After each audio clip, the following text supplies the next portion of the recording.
عەبدوڵڵا پەشێو لە بێرکۆتەوە تا چوونە دەرەوە ناونیشانی ئەو کوڕەیە کە لە شاری هەولێری خۆشەویست لەلایەن زۆر بەڕێز حەمە ساڵح فەرهادیەوە ڕێکخرا. دیارە لە کۆڕەکەیە بەشێکی زۆر لە لایەنە جیاوازەکانی ژیانی پەشێو و هەروەها لە ساڵی نووسینی و تەواوی ئەو هونەرمەند و یاخود بڵێم نووسەرە هاوتەمەنانی خۆی کە دەستێکی باڵای هەبووە لە یارمەتیدانی و بەشێک لەو شێعرانی کە لایەن کەڵە هونەرمەندانەوە کراون بە بەرهەمی هونەری تایبەت و تاوەکو ئێستش لە بیر و هزری هەمومان ماونەتەوە. ئەمە بەشێکی زۆر بوو لەو بابەتانی کە لەناو ئەم کۆڕەیە گفتوگۆ و ئاماژەی بکرا.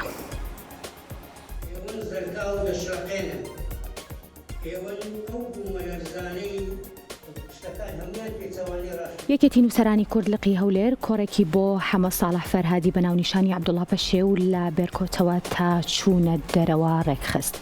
لە کۆڕەکە حەمە ساڵح فەرهادی باسی لە ژیان و بەرهەمەکانی عەبدوڵڵا پەشێو کرد. لە ساڵانی 1968 یەکەم بەرهەمی شەعری چاپ کردووە و دەیان بەرهەمی لەلایەن هونەرمەندانەوە کراون بە گۆرانی. لە بەشێکی تری کۆڕەکە ئاماژە بە دۆستایەتی پەشێو کرا لەگەڵ هونەرمەندان و شاعیرانی سەردەمی خۆی کە هەموو کات پاڵپشت و هاوکاری شاعیران بووە. سیاسی و یان هەر ئەوەی دیکە ئەوانەیە لەگەڵ لەوێ بوون ئەو کاتی ئەوانیش کەسانی ڕۆشنبیر بوون و هەروەها مامۆستا ناسر یوسف مەنسوور کە ڕخنەدەرێکی بابێ و هەر بە منداڵیەوە باوکی پەشێو تەبیعی بۆ پێی شاعیرێکی گەورەی هەم هەولێرە و هەم کوردستانە.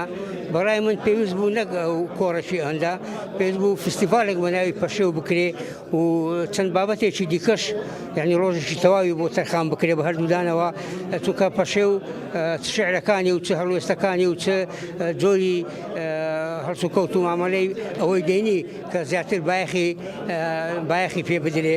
یەکێکە لە شاعیرانەی نوێخوازانەی کورد کە بابەتێکی شعرێکی گەلێ زۆری پێشکەش کردووە، چەند دیوانە شعری پێشکەش بە کتێبخانەی کوردی کردووە و بەخۆی هەرچەندە زۆر بەدوو ئەوەی ناگەڕێ کە باسی بکەن ممکنە مەبەستشی نەبی هەندە، بەڵام حەقە خەڵکی دیکە بەڕێی من باسی بکەن و احترامن لە بۆ ئەو هەموو کارێکردیەتی لەبیر نەکرێ بە تایبەتی ئێستا و بەخۆی کەم دێتەوە لە بۆ کوردستان لەبەر هەر هۆیەکە نازانم، بەڵام حەقا ئێمە لەبیری نەکەین لێرەوە وەکو وەفادارێک لە بۆ ئەو شاعیرەی کە هەم خەڵکی هەولێرە و هەم شاعیرێکی گەورەی کوردستانیشە. زۆر سپاس. وەکو شاعیرێکی چاودێر و ڕخنەگەر هەرمایەوە لە